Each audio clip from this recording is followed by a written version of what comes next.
at conference, you already have done events, you know how the things are done.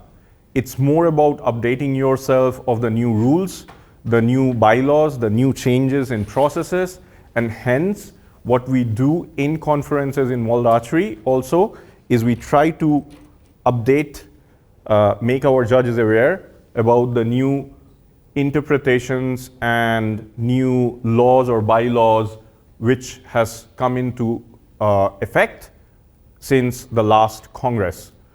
As some of you might know, Congress is the place where your existing bylaws are voted to become laws, and if there are new bylaws, they are presented. Besides the exec board, they can be also presented during the Congress as well. So what we have tried to do here is maybe some of these interpretations or bylaws you will see you know already, because since the last Congress that happened in Berlin in 2023, we have summarized a lot of it in here. Now, few of this was already in effect last year. So some of it, like I mentioned, you might already know or might already be implementing on field. It's just about summarizing everything that has happened till now and present it in front of you. So the first one that we start with is kinesiotaping. There was a question previously asked, which was around, first of all, how many of you are clear about what kinesiotaping is? So kinesiotapings are, you might have seen a lot of the athletes going around with pink strips on their arm or on their leg with blue strips. Those are stretchable, muscle relaxing tapes. The difference from regular tapes is if I'm taping my arm with a Band-Aid or a regular tape, that's just a cover. These are actually stretchable muscles which actually takes the tension from different parts of the body where they are applied. So they do have a supportive mechanism for our muscles. That's what those tapes are. Now, does this mean this interpretation is just focused on the tape? No. There are modern t-shirts available from Puma, I think, that I had seen, and there are a couple of other companies who are providing kinesio t-shirts, which means they are tight, they will contract with your muscle, and they will take some part of the stress of the muscles in the t-shirts as well. The rule that in archery, the previous rule which was there was taping is allowed.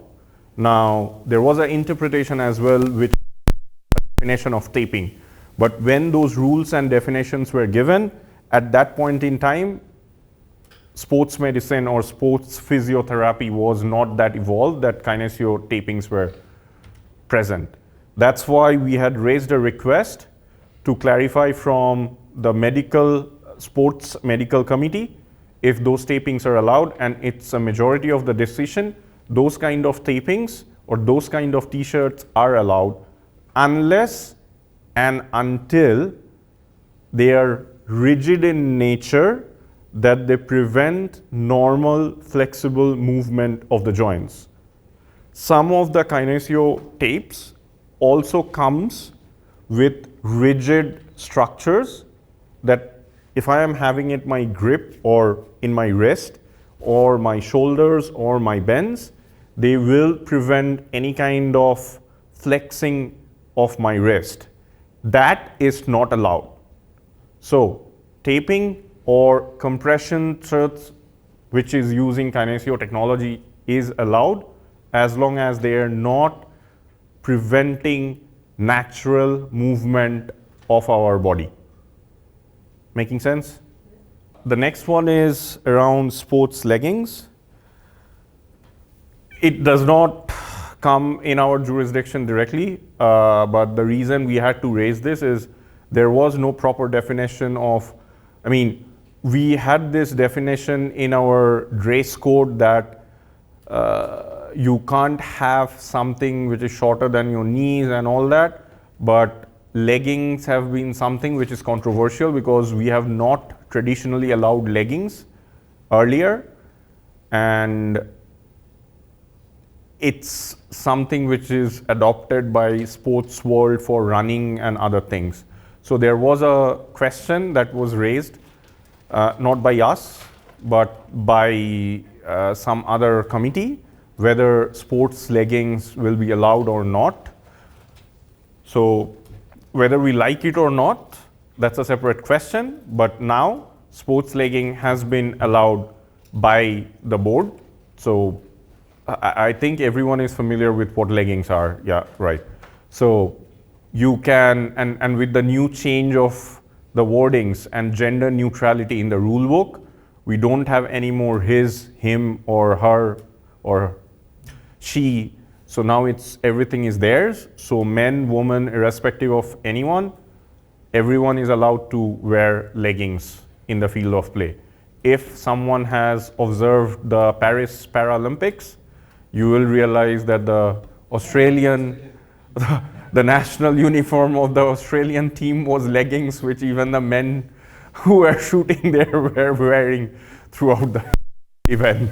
Shoot off for entry into eliminations and determination of final position if athlete does not turn up.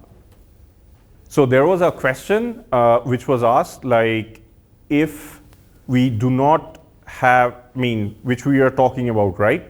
We have the morning session and the afternoon session, and then we have a shoot off, and if the morning people are not there. So basically the rule, the shoot off was supposed to happen that time, but what we had requested is the thing that I was explaining, can the shoot off happen on a different day? And that was officially launched this time through the interpretation. That's what we discussed, and that's what we have implemented.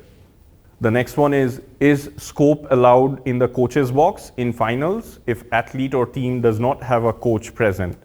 The reason this came into effect is last year. When was the youth championship? Do you remember? Last year?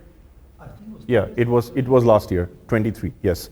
So last year we had the World Youth Championship in Ireland, and some of you might be aware that World Archery has a rule.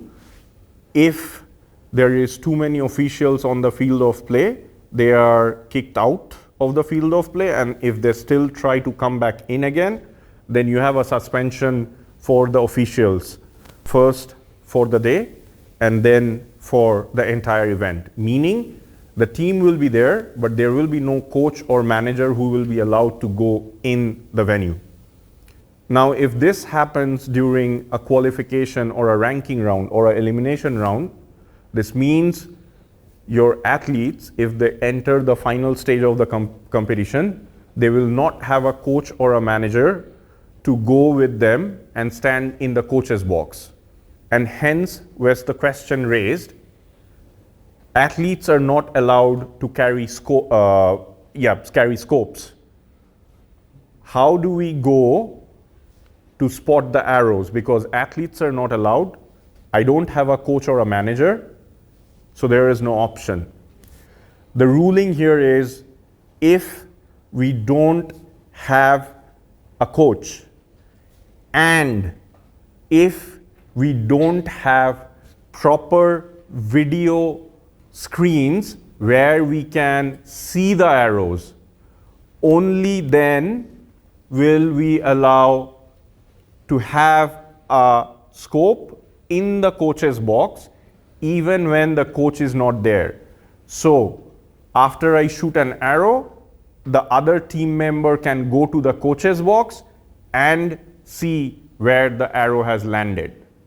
Now the question is, yeah, but the video screen is there, it's not always showing the target, it might show something else. Yes, but that's how the rule is and that's how we implement it. Now, to take care of this, an easy answer is, we stop taking scopes in the finals venue or the finals field, but we never stop archers to carry binoculars.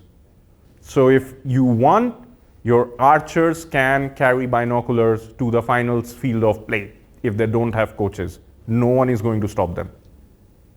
The next one is This is the other one around clarification in presence of athlete without their equipment. So this is the case that we were talking about.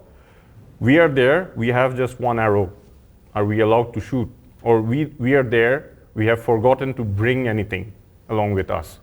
So are we okay to start the match or discuss at least like who starts shooting? That's where the interpretation has come in place, and this had happened in, I think in 2022 in the Mediterranean Games or 2023 in the Mediterranean Games. I forgot which year it was, but that's where we had a lot of debate, and finally this interpretation was brought into picture.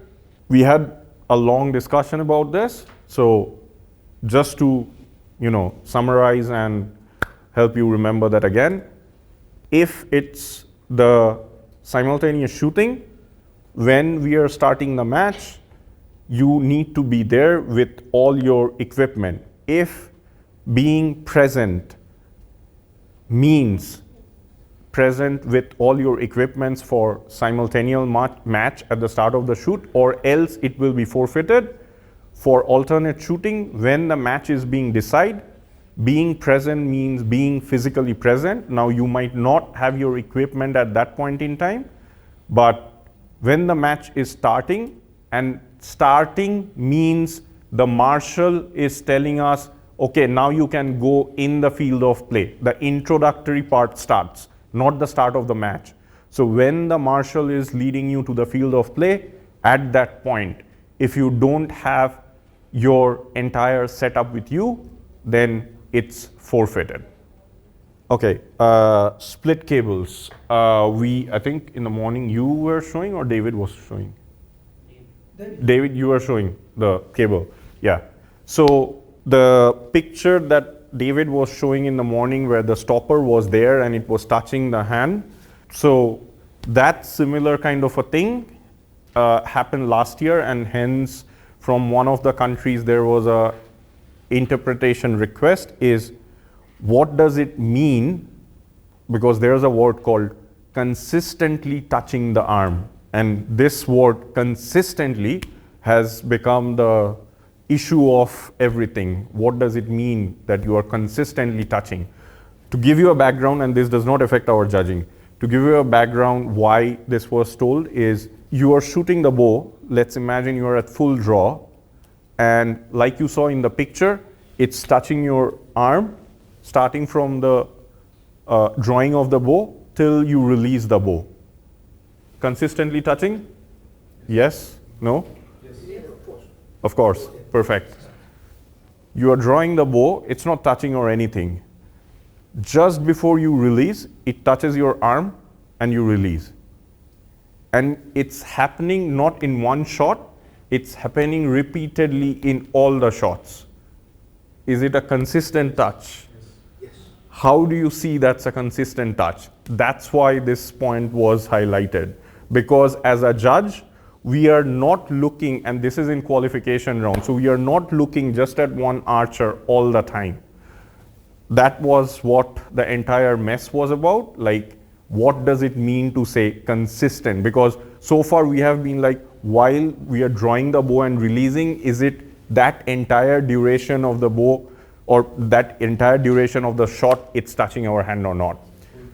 Full draw, yeah.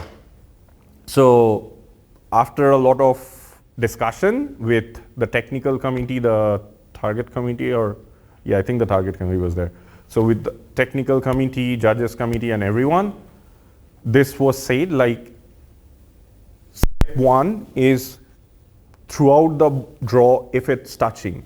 Step two is if we see it's touching suddenly for a fraction of a second during the release, we observe again and again, and if we find it happening again and again, because some of the countries said like, even if it doesn't happen again and again, but twice or thrice, even if they're touching it, they might have an additional advantage of stabilizing the bow for a moment. But technical committee has given the justification. First of all, it's not possible to implement this checking of, let's say, 200 archers every second, every time. So we will go by what's possible physically to check. So if we see someone suddenly touching, we observe twice or thrice. If it's not found in those 2 or 3 times, we move on. We don't consider it consistent. Then if we are seeing it's consistent, what's the action? The action of the judges have been cleared out over there. First, if we see it consistent, we warn the athletes that this is happening. If they don't correct it, and after some time we see them repeating the same thing again and again, then we apply knowing the rule or breaking the rule knowingly. And that can lead to a disqualification of the athlete. Of course, if we see this, we inform the chair or the deputy then and there so that they are aware that this has been done. And if a disqualification is in process, they are the one who are enforcing the disqualification. As judges, we should not be taking up disqualification in our own hand. We should always be reporting back to the chair and having this implemented or having the disqualification carried out by the chair. Okay, so there have been some changes on, the things, okay, there are few of the that I have highlighted in red. The reason for keeping them in red is for Asia, my understanding and my feeling is we might not have that big importance for those changes. It's good to know, but it's not, it will be not something that you need to focus at this point too much with your attention. That's why I have kept them highlighted in red. There has been changes in the way we were giving the foot locators, the length of the pegs for the foot locators and all. I don't remember the exact numbers. You can see the exact numbers in the interpretation, but just to highlight, like, there has been some changes from that perspective. Now, permitted use of a visual draw check indicator. What's the rule about clickers that we have? Only one allowed it. Okay? Tactile or visual and audible. Yeah. So only one of those, right? And now you might be seeing a lot of the archers at the top level are actually putting their clicker on the sight, not on the bow anymore. The idea here is, if you look at it, there is a metal piece and there is a moving piece, right? So you can see this moving, right? You have the arrow, you have the clicker, so the arrow moves and the clicker glows and click, right? Now it's moving, there is no bow here. So it's free air. Normally what happens, your clicker is the clicker hitting the metal in the bow, right? Now you don't have the bow here, so it's a visual movement. But it's a visual movement, right? Let's imagine this is, you can see it's quite long, right? So you have your fingers. It's right in the middle of the grip, so it can come and touch. I haven't reached there, but I'm just trying to explain to you guys what it is. So it's, can I consider this tactile? So one is tactile, right? And there is a sound coming from here, right? Acoustic. What was the logic? Or what was the rule? One. So is this 2 or 1? So that's what that's why this interpretation was brought into picture. What is the definition of 1? The idea is 2 indication at 2 different points is what is the restriction, that we can't have 2 different indication. It has to be 1 indication only. Because there are multiple different indications, but at the same time, hence the limitation or the restriction of more than 1 does not apply here. That's the change. So shoulder blade, we will discuss later when Carla goes for the para. Visual draw check, we are done. Further clarification on the meaning of camouflage. So, like we were talking about, the biggest challenge Uh, we have been trying to clarify these rules for a long time. Finally, what we have ended up saying, anything that's used in military is not allowed, straightforward. In military, yes. And the new interpretation that has come out, you will see there are a lot of pictures which are given to provide examples of things like blue, orange, digitals. Yeah, those being made allowed, because the previous definitions of camo used to say like it's a combination of color and design and everything, and that made it very open for people to say certain things which even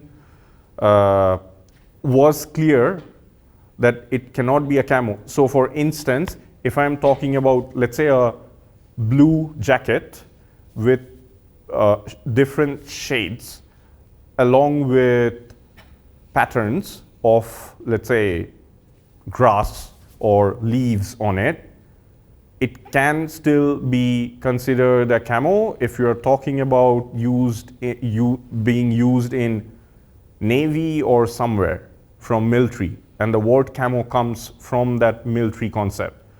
But that made our life difficult. So what has been now said is those elements have been made allowed because we are shooting in the field outdoor.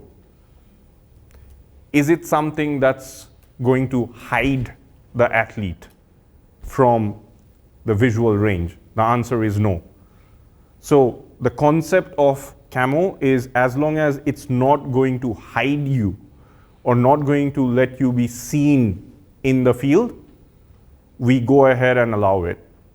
That's why the new interpretation which has been released, there are pictures and images which has been given, which kind of helps us to get a better understanding of what equipments or what devices or items we pass. Let me see if I have a picture. Indranil, just a question. So we are saying that we should know the intentions of food. But what is the intention of camouflage not being allowed? What I said right now. Because even in the equipments, if there is a piece of camouflage, what is the intention of saying in this piece you are having a camouflage and we are not allowing it? So the entire idea of camouflage came from getting hidden. Like, we know sometimes you keep the bow in the ground and everything, right? And if it's hidden, there is a danger of people stepping on it. If I'm talking about being out there in the grass, being out there in the fields, like when we are shooting more for field and 3D, it's not just one small piece, the entire bows can get disappeared. So it's more from a safety perspective, and then definitely from the media representation perspective, like it gives a very wrong image of the sport that it's connected with combat, which we want to avoid and dissociate. That's from where this entire thing is coming from. And because it was going too much broader in restricting camo, hence we are now trying to say certain of the things are allowed when we know, like, you know, it's a borderline thing. Like I was saying, like if you go in the actual interpretation, you will see there is a cap, which to me, personally, again, to me, it kind of felt camo, because if you can use that, or if you use that in hunting in US, I'm pretty sure in autumn with orange trees in the jungle with yellow leaves, if you go, it will definitely, that cap will definitely get mixed. But we have allowed that because we are shooting in green grass. There is no way an orange cap is not going to be visible in a green grass situation. So those boundaries we are now trying to fix up. So the reason I was trying to show is, if you can have at time, just have a look at this picture. The Canadian coach, the National Olympic Committee had given this as a part of the uniform. The cap of the Canadian NOC, it actually is a very good example of camo. You can see it, but it's bright red, and the leaves on that, that's their national, like, emblem. Yeah, the maple leaf. So you can't go there and say, sorry, it looks like a camo and it's not allowed. Denims are not allowed very clearly. Denims are only allowed when we are shooting field and 3D because we are out there in the bushes. We are going around where you can have twigs or you can have some branch coming out where you might get a scratch. So that's why for field and 3D during the qualification and the elimination phases, we allow it. But as we move to the finals, even in field and 3D, we don't allow denims. Because most of the media people themselves, they come with the denims, and that's exactly where we get caught. We are not allowing them inside. We tell them go away. So for media, camo and denim, of course, we try to control that. But that control we can do as long as it's a World Archery or a World Archery Asia event. If it is a multi-sport event, even there, we do not have any control over that. At Paris, we had so many photographers, and you know, these photographers are shooting in jungles, so they have camo tele lenses. Their bags are camo, their trousers are baggy and camo both. We just turned a blind eye towards them because you can't control how many, I mean, half of these photographers have paid IOC to get a broadcast or media pass so that they can enter the venue and take pictures, and then they might sell that picture, and that's their living. So there is no way where they have paid money, we go and tell them, sorry, we are not going to allow you because it's not IOC rule, but it's World Archery rule. So in those cases, even we turn a blind eye to that.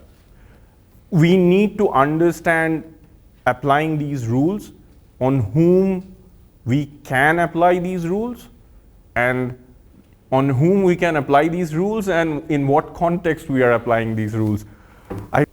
Even there are situations when you know, even you as a chair, you will know that you are not seeing certain things on the field of play.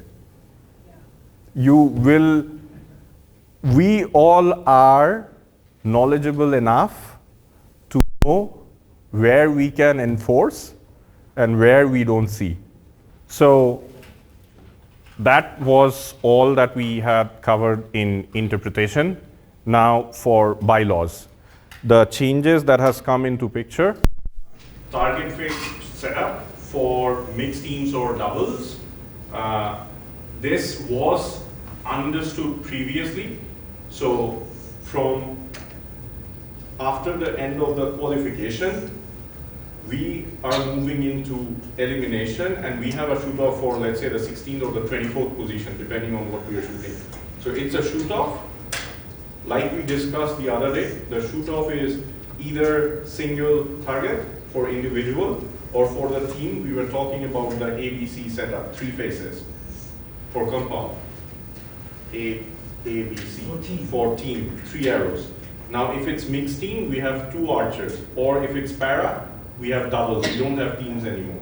So in that case, for compound, we have 2 target face side by side on one target butt. For one team, same setup for the other team. All 4 athletes shoot together, 30 seconds per arrow or 40 seconds depending on what it is, para or able-bodied, and they all shoot together for the total score. Yes? The difference is previously, though it was clearly understood, like if it's mixed team, because it's 2 archers, so 2 targets side by side, but it was not clearly called out in the book. We have just made sure it's clearly called out and clarified. Target face setup for shoot-offs in indoors, and this is again the same thing that we were talking about for individuals. Now we have just one single target face instead of doing the ABCD setup and then shooting 1 arrow. It's easy from operational standpoints. Also, what we are suggesting, or this has been done in the rule book, is for indoors, we are not going to have A, C, B, D, but if it's 1 archer, you just have 1 column, Horizontal or vertical? Horizontal. Yeah, horizontal. So one column horizontal and they shoot in the middle one. These are considered from ease of operations of the FOP personals. Change in shooting line space required by para team or doubles. This is just a number change in the rule book that we suggested. Previously, it's 1.25 per archer in para. So if you think of it for doubles, it's 2 people. So one lane should be 2.5. The rule book said 1 archer 1.25, 2 archer 2.5, 3 archer 3.75. And it said like for teams also it was, for doubles also it was 3.75. So it's a correction, yeah, it was just a simple copy paste error. So that has been corrected, now back to 2.5. So for doubles, you can have 2.5 meter, like normal mats. Para under 21 age group with shorter distance in indoors. So I think if I'm not mistaken, it's a 15 meters. Something around 15 meters is what it was being planned for under 21, bringing it more closer than the 18 meters. Introduction does not affect our operations at this point big time. These are changes which are happening in walled archery to increase the footprint of the sport and make it more inclusive from that perspective. There is a new para under 21 age group that is being introduced, which will be shot indoors at a shorter distance. Indoor is 18 meter, right? So at a shorter distance from there. The idea is to make the sport more inclusive, have more people come in. I think it's 15 meter. I have to check the rule book. I heard 1.5. But I need to check the rule book. Are there any distances decided for the under 15 indoor? Under 15 no. As far as I remember, under 15 indoor also shoots the same. Because if you look at Vegas and all, everything is 18 meters. Under 9, under 14, I'm not sure if it's under 15. I think they have under 14 actually. Under 17, flight, junior, everything is 18 meters in Vegas. These are already there. I think Berlin, so last year I think they came in. You can have a look at the rule book. Yeah, they should be there. There is also W1 open everything. Yeah, it's the same. So that's classification that you are talking about, and this is like a new category, like under 51, under 21. Yeah, that's a new category altogether. So outdoors, It has come in the rule book. I think so. You can look at the rule book, or you can look at the Congress motions from last year. I don't remember seeing it in the rule book, this under 21 age group, because if it's a bylaw, then I think it's there. I will have to look, but I think it's there. I think it's there. It is there. 21 is all bylaws. chapter 21. Yeah, it's there. I think it's there. I have seen it. outdoor also under 21. Outdoor also separately under 21? I don't think so. I don't think so. This was mainly coming from the point like if we can have more people in indoors, because we did not have any separate category in indoors as such at this point in time. That was the idea. More people coming in. Use of anti-roll device. Now, how many of you are clear on anti-roll device? Okay, not many. So I think, Carla, you have the anti-roll device. Cool. So Carla will cover the anti-roll device and we will talk about this. It's about the new bylaw. So previously, I mean, the difference that has happened is previously you could apply, it's used for wheelchairs, for the wheels not to move. Previously, it was allowed to have 4 anti-roll device, one for each of the wheel of the wheelchair. Now it's only allowed for either the 2 in the back or the 2 in the front. Like you can't use for all 4. It's just for 2. I think when Carla shows the picture of the wheel and the device, it will become clear. Just from a very high level, previously you could use 4. Now, even when you are using it, there is a criteria that to use the anti-roll device, the ground needs to be flat. So, sorry, the ground is not flat. So, as a judge, you might feel the ground is not flat. But if the TD and the judge, the chair of the judges, if they come and see the ground and they say, no, it's flat, you will have to remove it from the stabilization perspective. Change in position of bow hand, some of you, okay, VI, again, it's not going to be that important for you guys. The basic explanation of this is because VI is blind, they don't see the sight, so the sight is tactile based on feeling. There was a limitation on where the touch could be. It was not allowed to have a touch on your knuckles. Now that limitation has been removed because it kind of gives you more accuracy. That's it. VI previously used to shoot on cumulative scoring. They're moving into set system. That's a change. 3D timings, I think you will cover, David?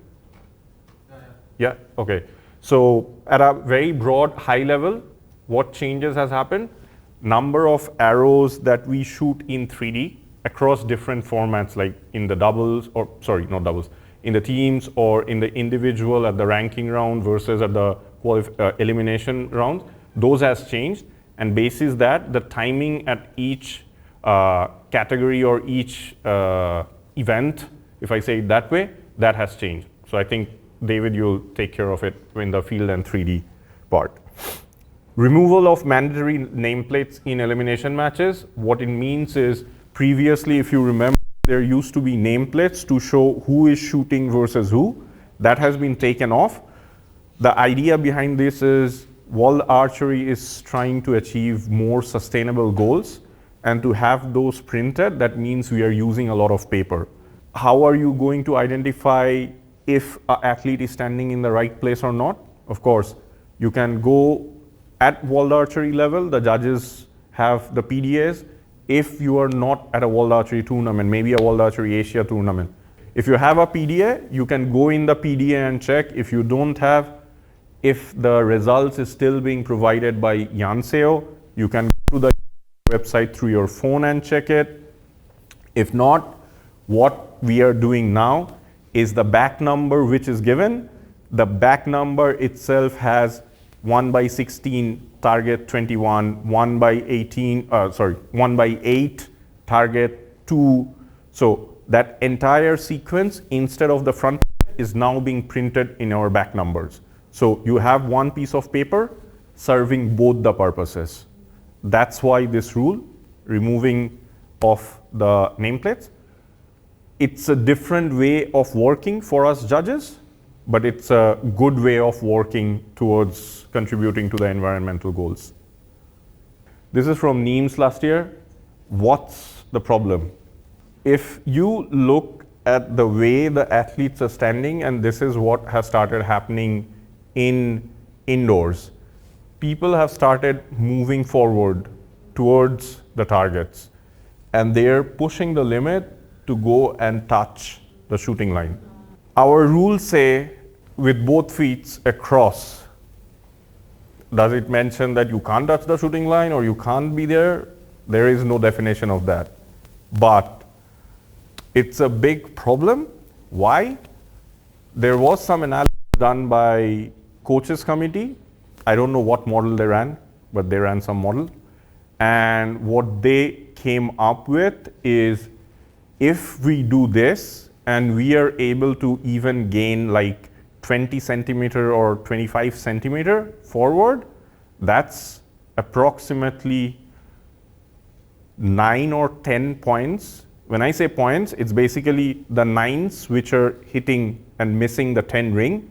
Because you are now forward, you get those 9s as 10s. So it's 9 to 10 point advantage that you gain. So approximately around 14 position gained is what they were referring to with that. This is why this became a problem.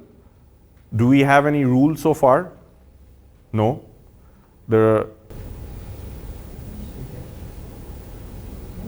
Huh? There is a rule that says that the body has to be... It says the body has to be over the shooting, whether it has to be, the center of the body has to be on the shooting line. That's the problem. We have never defined, when we say over the shooting line, whether it's the center of the body or just one part of the body, what do we mean by over the shooting line? So that's the problem that we have. We had a discussion, we are still trying to figure out what better wording can there be.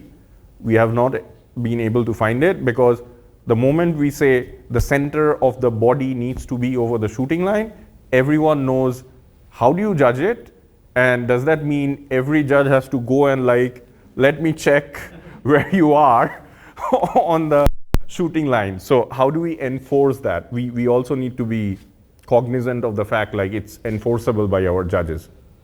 At this point, the advice is, if you see something like this, you go and tell the archers that this is not allowed and you should be positioned center over the shooting line. This bylaw or interpretation, whatever be it, we are trying to get an alignment with the coaches, the technical and the target committee, and we hope in the coming days we will be able to bring this out. Well, wait and see what comes out, but that's why I am giving you all these inputs, like what's happening, so you know when you see things, how to apply them. If we see that it's evident that that person is moving too much forward, we bring them in the center position. That's why I am saying. That's why I am sharing what is happening in World Archery, so we know the same things in World Archery Asia as well. And we work in a uniform manner. The way we interpret and apply rules in World Archery by the World Archery judges, we do the same thing at World Archery Asia level with our continental judges as well. That's the whole idea of giving this new bylaws and interpretation, having this dedicated session.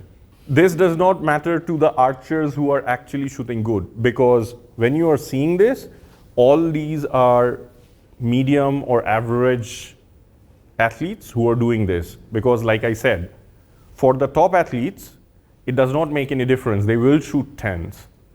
For the average athlete who are missing the target and they're just hitting the 9s just below the 10 ring, they are doing this to get that advantage. Resumption of shooting in alternative matches when the clock is stopped. So this has happened in, I think, Asian Games. What happened during the Asian Games was we had stopped shooting the team event or the team match in the middle of a match, and then when we resumed shooting, and the shooting was stopped when the crossover was happening or the alternation was happening, and then we resumed shooting, it resumed with archers behind the 1 meter line. The rules, I know it sounds a little bit difficult because we did not lose time if we think about it. We were supposed to cross the 1 meter line and then go in. But if we look at our rules, the rule says if a match is stopped at any point in time, it does not say whether it's between the alteration or anything. If it is stopped at any point in time, resuming the match, it will start from the line. We had a lot of discussion. Finally, what has been instructed, and I'm not sure if the interpretation is out yet, but there's an official interpretation on this which is coming out. If we stop the match, be it during alteration or even be it during the 10-second countdown, we will start, not the 10-second countdown, sorry, when the first 120 seconds is starting from that countdown. At any point of time, if we stop the match for teams, they are going to resume shooting with the athletes on the shooting line. That means there will be few seconds advantage that will be going to one team, but that is the guideline that we follow. Target 1, they shot 10.98, just for it. They shot 10.98. They have got 65 seconds left. You pressed, instead of going to team B, it has 120, right? So instead of going to team B, let's say the clock disappear. Now the clock comes up. Effectively 120 is left, so they should start behind the 1 meter line. No. Because there was an interruption, they will resume from the shooting line. So they go and stand on the shooting line, start, countdown, shoot. Clarification on dress regulation and use of undersleeves. I think you are going to ask questions about undersleeves. So, undersleeves, the basic guiding principle is as long as it's the dominant color of the uniform. So if it's if it's blue, and if it's not blue, then it's white, it's fine. Now, let's say you have Colombia, who has yellow as well as black. So it can be a black or a yellow. If it's 50-50, if I'm saying it that way, it's absolutely fine to have a yellow or a black. If none of those two, then you have white. That's what the rule is. Now, coming to the question that you are asking. I asked just the front orange, behind the black. So you told me just the front is. Yeah, the front, but Colombia, if you see the dress, sometimes they have like the yellow and then the black as well. But the front is very important. They're The front. Yes, but one actually is the left hand. uh-huh. But the front of the left hand is still yellow. It's not, you are not changing the, but you are not changing. Yes. Yeah, my question was that if, say, it's a team of Colombia, so you're saying predominant color may be yellow or black. Can a team of 3 members, one wear yellow, one wear black, and one wear white? Technically, yes.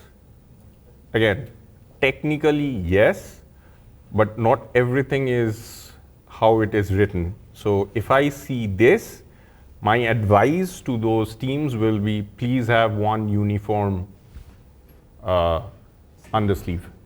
Either it's white or it's the dominant color.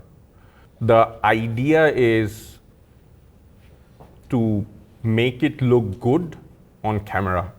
So if you are using the dominant color for all 3, it's fine.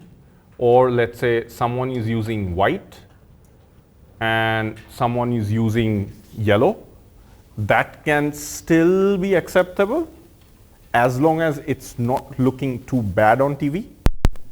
Because for India, I know there was a case for India where one was wearing full sleeve, blue, and then others were having white undershirts, and there were some questions.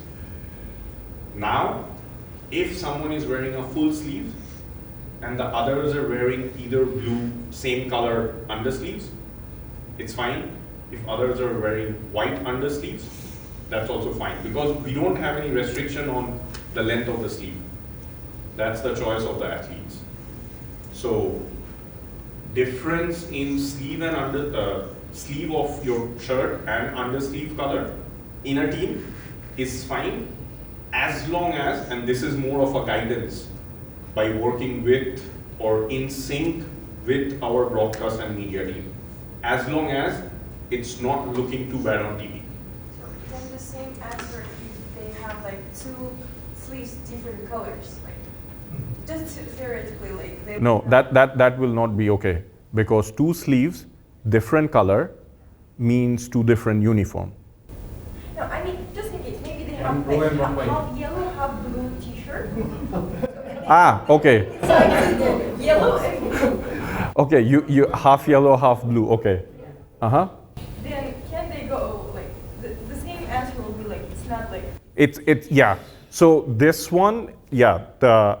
So from my discussions with Thomas, where we have kind of aligned on in this is it's got to be the predominant color of the uniform, and white is kind of a joker. Joker as in, I mean, I hope everyone plays cards here so they understand the concept of joker, which can act anywhere and fit into everywhere.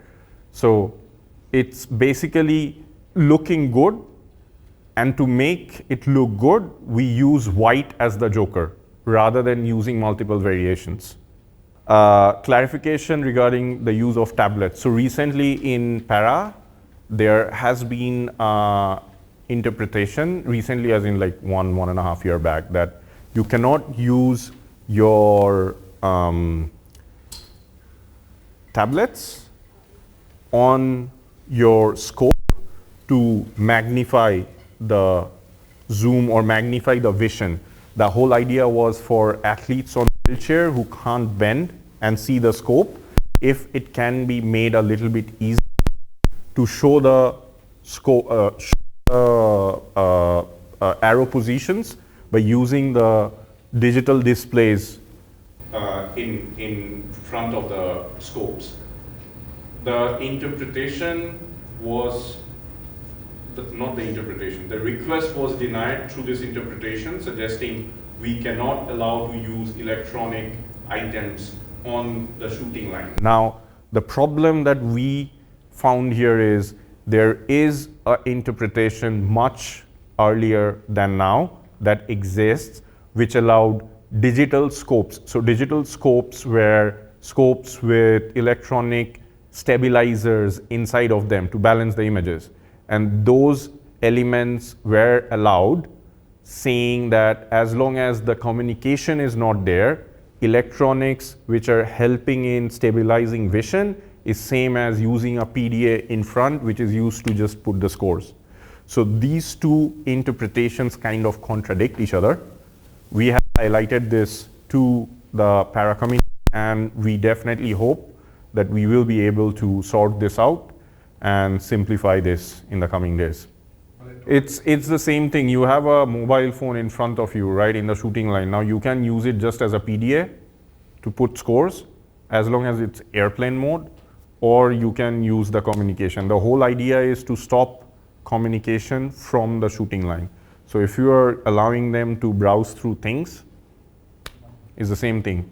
No communication comes to them through via Bluetooth or. That's what we want to stop. That's why we don't allow headphones in front of the shooting line, right? Who knows whose leg it is? Well, you have 5. You can't have all 5 connected with one athlete. The whole idea of this is, if I'm not mistaken, and I don't know, like this was a collage that was given to me, and I tried to identify. This was an Indian Sikh archer, I forgot his name. This is Sheetal, like you said. This is Mats. This is the guy from either Belgium or Denmark that I think he was in Paris as well. And this, I think, was from Costa Rica or Brazil, somewhere from there. Now, why am I showing you this? Can someone tell me why am I showing you this? Stabilization, yes, but the idea is, if you see all the athletes, there are 2 different ways they use to draw the bow, or from where they get the stabilization.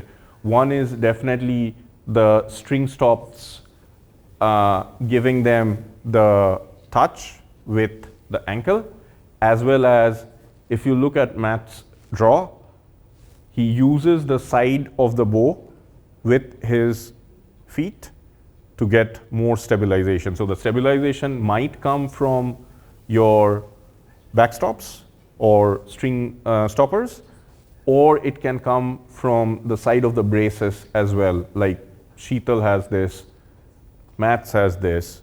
So that's the two areas how they're getting in. Now, so far, we have been looking at our armless archers as a very good brand for our sport. And I totally believe like they have done a great job. But this part has got totally unnoticed so far. And this came in after they all qualified for the Paris Paralympics. So then now the question was, is it fair to keep them going on like this? The answer was, because they have qualified for the Paralympics shooting like this, asking them to change their draw now will be unfair. So in all fairness, they have been allowed to shoot till Paris like this, but it's expected to have an interpretation, I don't know if it will be a bylaw, but something out which will give a full-fledged explanation on what is allowed from the ankle part. The reason is holding bows by arm is easy. You can easily see where you are getting the stabilization from. The flexibility of wrist is much more than the flexibility of the ankle. So what can be allowed and what can be, what can not be allowed? In that question, that's why we are showing this picture number 5, which shows if you are using the bow, the feet cannot be stabilizing on the side. It needs to touch the front face of the bow riser. Also, if you have bows which has got braces, or if you have got bows which have got cable stops like this, you will not be able to keep your foot like this in the front face, which means you will have to switch either to a bow, not either, you will have to switch to a bow which does not provide you these elements. We have had long discussions on this, so this is where we are headed on this point.